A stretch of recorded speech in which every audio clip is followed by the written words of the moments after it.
Explotar es la explotación, ¿ya? En la explotación simplemente yo saco los recursos naturales y empiezo a ganar plata con ellos, o sea, me lucro, ¿ya? Obtengo utilidades, las reparto entre los accionistas, entre los socios, qué sé yo. Continuamos.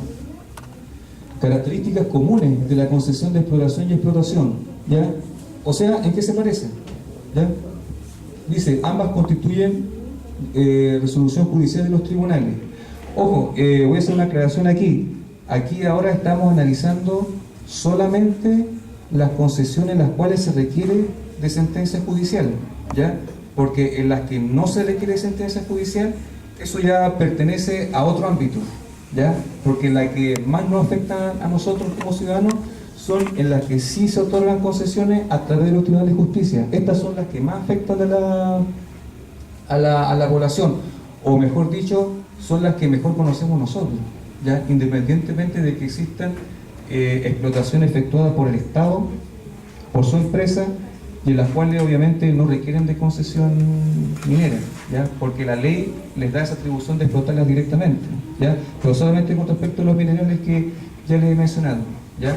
Por lo tanto, ahora estamos haciendo el análisis de aquellas concesiones en las cuales sí se requiere de concesión otorgada por los tribunales de justicia, ¿ya? Ambas se constituyen por resolución judicial. El titular de concesión se llama concesionario, ¿ya? Se pueden adquirir por cualquier persona, puede ser una empresa grande o hasta puedo ser yo, hasta puede ser usted. Cualquier persona puede pedir una concesión minera, ¿ya? Claro, el principio de la libertad de emprendimiento, de la libre circulación de la riqueza, cualquiera, hasta el amigo que está ahí en el control, cualquiera puede venir mañana a pedir una concesión minera. Tiene como objeto material las sustancias minerales concesibles que se encuentran en su extensión territorial. O sea, yo puedo pedir todos los recursos naturales que se encuentren dentro del territorio nacional, obviamente. Son independientes y distintas del terreno superficial del dueño. Aquí hay una regla que ya estaba en la colonia, si se dan cuenta, y en orígenes de la República. O sea, es una reminiscencia, es un ¿Aló? Sí. En ambas concesiones se puede imponer servidumbres al dueño del terreno, indemnizar. Si se trata de una tierra indígena, se requiere de la autorización de la CONADI. Ahora sí voy a hacer otra conexión con la temática de los pueblos originarios, ¿ya? Porque cuando un concesionario, ya sea una empresa o cualquiera de nosotros, obtiene una concesión, necesariamente la concesión tiene que ser trabajada, ¿ya? Y una de las modalidades de trabajo es obtener una servidumbre. No sé si alguno de ustedes ha tenido la experiencia de tener una servidumbre con una de estas empresas. ¿No? Ya. Muchas veces las empresas, para desarrollar sus trabajos, necesitan pasar por territorio de otras personas, ¿ya? Entonces, ¿qué requieren? Requieren construir un camino, pero ese camino lo tienen que construir en la propiedad privada de otra persona, que es el vecino, por decirlo de alguna manera. O cuando quiere distribuir agua, construye tubos de cañería a través del terreno de sus vecinos, ¿ya? Entonces, ¿qué pasa en esa situación? El dueño del predio, que va a sufrir toda esa carga de soportar los tubos y los caminos que va a construir el concesionario, tiene que ser indemnizado, ¿ya? Entonces, el monto al cual lleguen en relación a eso, el monto lo sabrán ellos, o sea, tienen que llegar a un acuerdo, ¿ya? Si es que hay un acuerdo, se hace constar en una escritura pública, en la cual se determina el tiempo que va a durar la servidumbre, su modo de ejercicio y obviamente la plata que se va a pagar. Ahora, ¿qué pasa si el propietario se niega y dice, no, este es mi terreno, yo no quiero que tú pongas mi servidumbre? El concesionario le va a decir, ¿sabes qué? Lo que pasa es que es la ley la que impone a mí me da ese derecho de que yo pueda construir un camino y plantar tubos de cañería en su terreno. La ley a mí me lo permite, pero también a mí me obliga que yo le tengo que pagar una indemnización de perjuicio. Y si el propietario del terreno en la práctica dice que no, entonces el concesionario va a demandar al propietario del terreno, ¿ya? Entonces, ¿qué va a pasar ante esa situación? El concesionario va a depositar el dinero en la cuenta del tribunal y después va a volver. Y le va a decirle al titular, ¿sabes qué? Yo te demandé, tú no compareciste, el procedimiento ya ha terminado y te deposité el dinero en la cuenta del banco, así que tú la tienes que ir a buscar, pero yo voy a construir acá.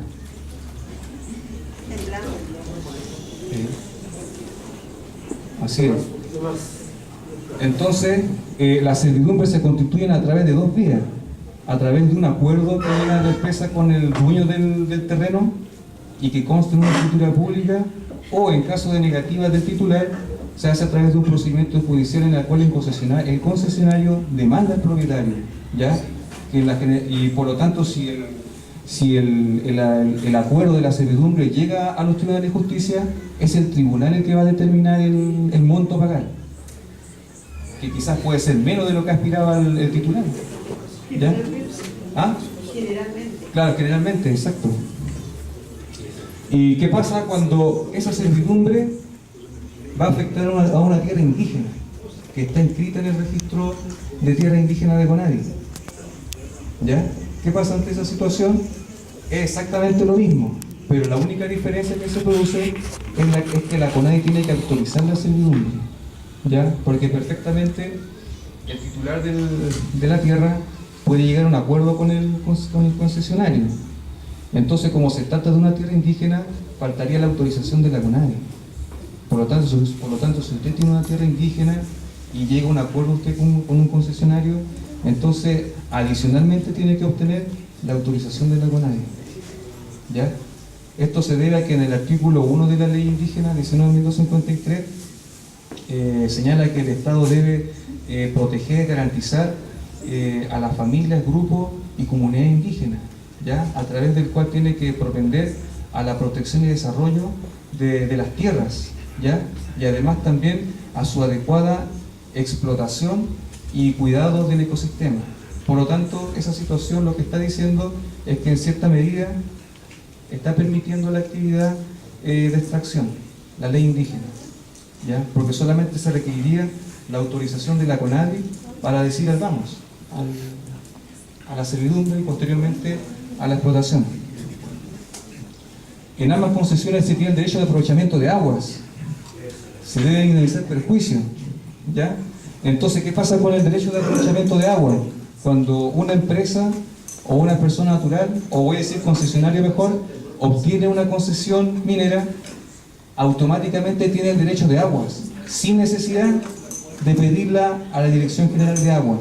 No tiene ninguna necesidad o no tiene por qué hacer un procedimiento de solicitud de derecho de agua a la DGA, porque una vez que los tribunales de justicia le entregan la concesión minera, automáticamente tiene el derecho a las aguas y por lo tanto las puede extraer para los trabajos de explotación, ¿ya? Ese es un tema muy sensible, muy importante, ¿ya? Porque muchas veces los concesionarios empiezan a hacer las perforaciones y empiezan a extraer agua, y esa agua obviamente está conectada con otros propietarios que se encuentran en los alrededores y que también ocupan una pasa subterránea, y que cuando pasan los años se van dando cuenta de que su pozo va disminuyendo de cantidad de agua, ¿ya? Es un tema muy práctico y es real también que se produce, ¿ya? Porque todos sabemos, quizás no científicamente, pero basta con ver que esta empresa gasta cantidades inmensas de agua diariamente.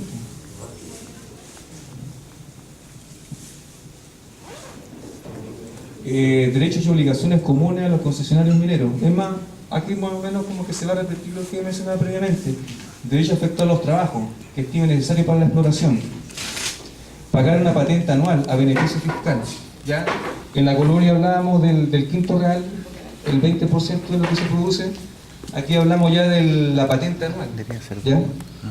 Derecho a imponer servidumbre al dueño del terreno, como la acaba de mencionar.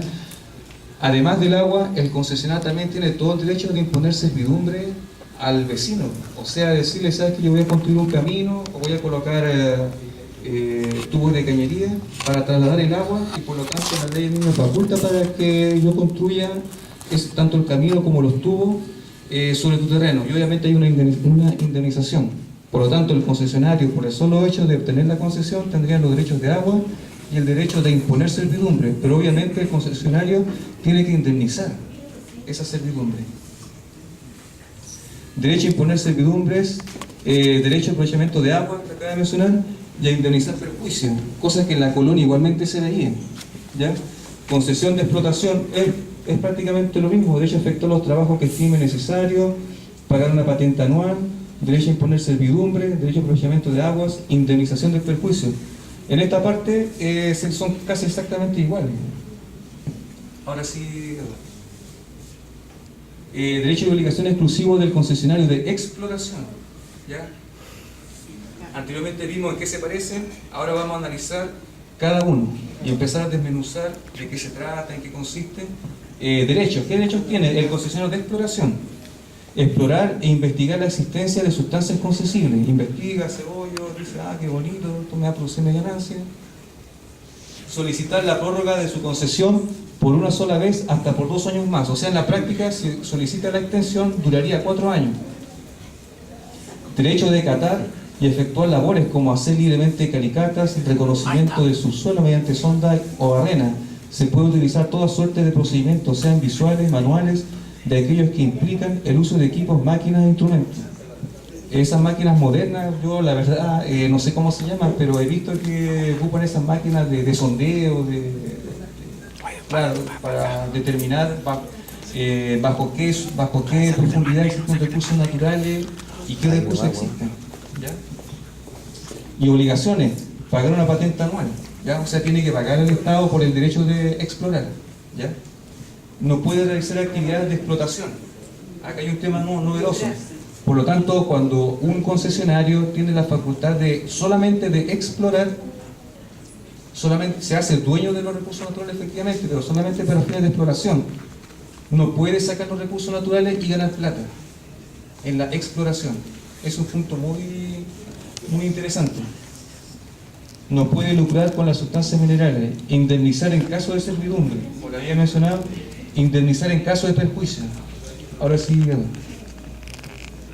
hacer dueño de sustancias minerales concesibles. Se necesita solamente con fines de investigación. Tiene la exclusividad de iniciar el procedimiento judicial para constituir la concesión de explotación. Esto significa que el concesionario de exploración, cuando termine su periodo de exploración, tiene una preferencia para obtener la concesión de explotación, ¿ya? Como tiene un privilegio, una preferencia, es como un orden prelativo, entonces él tiene la primera opción de obtener la labor de explotación por los trabajos que ya ha efectuado en la etapa de exploración, ¿ya? Imponer servidumbre, como la había mencionado, y derecho al aprovechamiento de aguas. Derecho y obligación exclusiva del concesionario de explotación. Derecho, catar y cavar, explorar sustancias minerales. Aquí voy a hacer una distinción porque cuando el concesionario tiene solamente la concesión de explorar, solamente puede explorar, obviamente, pero cuando obtiene el derecho de explotación, las puede hacer todas, como quien dice, puede explorar y explotar, ¿ya? La duración es indefinida, ¿ya? Pero no se sabe cuándo va a terminar la explotación. Pero obviamente en los estudios de impacto ambiental, ahí se determina la cantidad durante el cual va a durar el tiempo de explotación y obviamente los efectos y los impactos que va a producir en relación al medio ambiente, ¿ya? Y obviamente lo que es su duración indefinida se ejerce empleando toda clase de procedimientos técnicos como la exploración, pagar una patente anual, indemnizar en caso de servidumbre, indemnizar en caso de perjuicio. Hacerse dueño de las sustancias minerales concesibles que necesita extraer para ganar dinero con ellas. Por lo tanto, en la explotación ya hablamos del lucro, de la ganancia, ¿ya? Imponer servidumbre y derecho de aprovechamiento de aguas. Derechos afectados por las concesiones mineras. Concesión minera afecta a derechos de agua, derechos de tierra, derechos medioambientales y derechos al patrimonio cultural. ¿Ya? Derechos de agua en relación a los que ya le había mencionado, ¿ya? Cuando una empresa obtiene una concesión minera, automáticamente tiene el derecho de extraer el agua, sin necesidad de ir a la DGA o Dirección General de Agua para obtener la concesión, porque normalmente cualquier persona de nosotros, si quiere tener un derecho de aprovechamiento de agua, tiene que necesariamente ir a la DGA y pedir una autorización, pero en cambio en el caso de los concesionarios mineros la obtienen de manera automática por el solo hecho de obtener la concesión, ¿ya? O sea, como que dice, la concesión va unida al agua, ¿ya? Y como estamos en la zona norte, el agua es un recurso escaso, ¿ya? Actualmente la DGA no está otorgando concesiones de derechos de agua, porque el agua está muy escasa y muy limitada. Sin embargo, la empresa han tenido en vista esta situación y en la práctica, ¿qué es lo que hacen? Le echan el ojo a las comunidades de agua, a las asociaciones de canalistas y a las juntas de vigilancia. Y donde tienen el apetito más grande y donde le hincan más el diente son a los titulares individuales, ¿ya?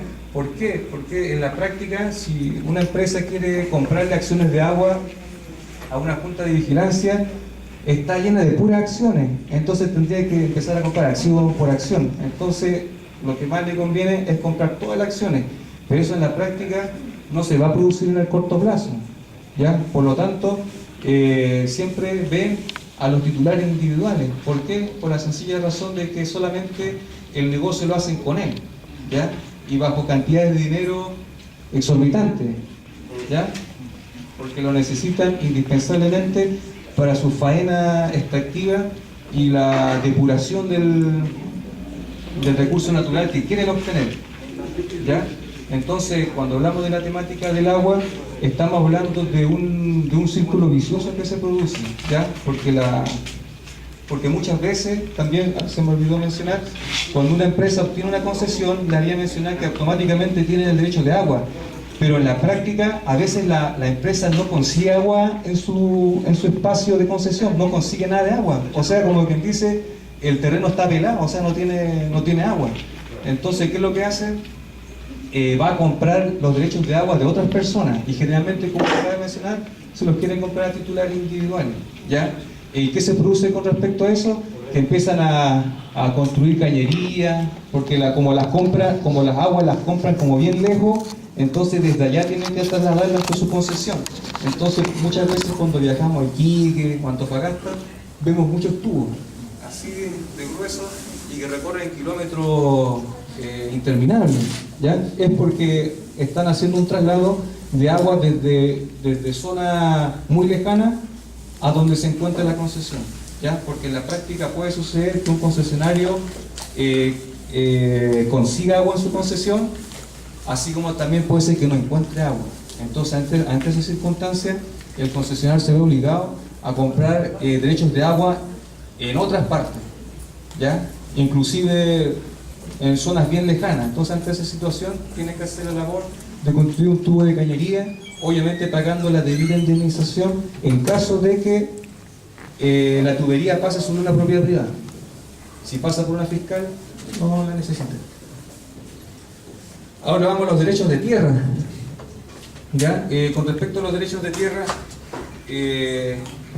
el propietario superficial, en el momento de que venga un concesionario minero, no tiene la garantía de decir, sabe que esta es mi propiedad privada, mi tierra, y por lo tanto usted no puede como concesionario venir a explotar.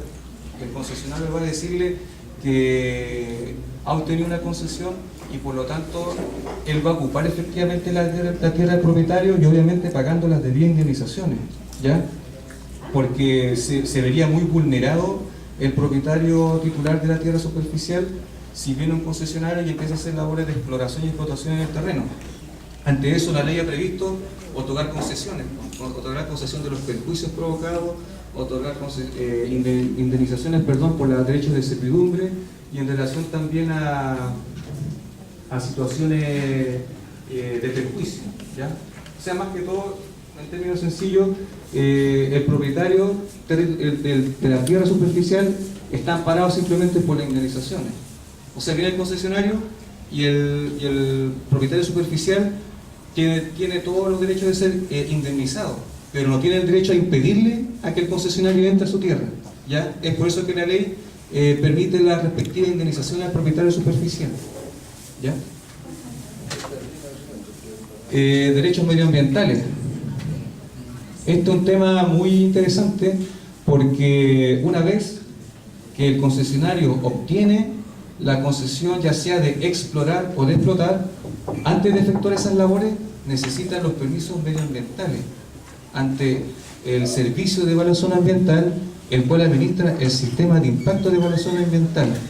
Es decir, que si un concesionario tiene una concesión minera, automáticamente no tiene el derecho de explorar, explotar inmediatamente al día siguiente, sino que previamente tiene que pasar también por la autorización ambiental del SEA, ¿ya? Y la entidad que revisa el proyecto de esta empresa es la Comisión de Evaluación Ambiental. Y ante esa situación, la empresa tiene dos posibilidades para que le revisen su proyecto: presentar un estudio de impacto ambiental o una declaración de impacto ambiental. Pero en la práctica nosotros vemos que en la mayoría de los casos son estudios de impacto ambiental, porque estas empresas ocasionan demasiada contaminación, ¿ya? Porque en la declaración de impacto ambiental el perjuicio se encuentra dentro de la norma, pero en el estudio de impacto ambiental sobrepasa la norma de contaminación. Y es por eso que en el estudio de impacto ambiental hay una predicción de los perjuicios que se van a provocar al medio ambiente, y por lo tanto deben contener los medios para mitigar esa situación, o sea, los medios de reparación que se van a efectuar por la contaminación de estos trabajos extractivos, ¿ya?